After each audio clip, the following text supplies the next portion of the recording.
mga kapuso, isang napakagandang kaganapan. Halos 150 mga bata mula sa Mindanao at Palawan ang ibiniyahe ng Philippine Marines. At yan ay para makapag-training sila o makapagsanay sa larong football.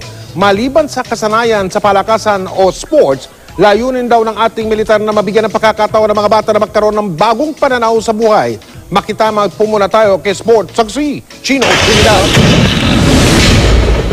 Kapag sinabing militar, unang pumapasok sa isipan natin ay kaguluhan. Ngunit, unti-unti itong binabago sa pamamagitan ng Football for Peace program. Ideya ni Lieutenant Colonel Stephen Cabanlet, Tubong Mindanao na ranking officer ng Philippine Marine Corps.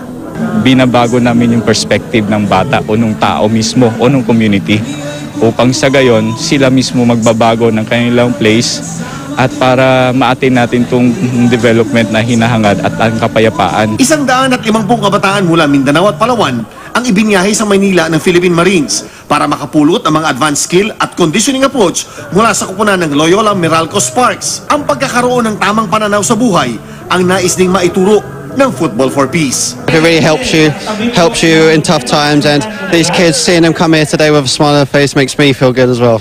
Meron ng produkto ang Football for Peace na malapit na marating ang pangarap na makapag-aral dito sa Maynila.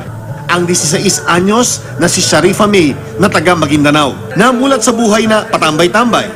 Ngunit sa pamamagitan ng football, may pagkakataon na siyang makakuha ng scholarship sa isang universidad na kilala sa kanilang football program.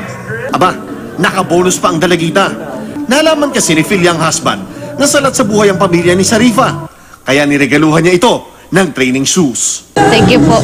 Chino Trinidad, Nagututok, 24 oras.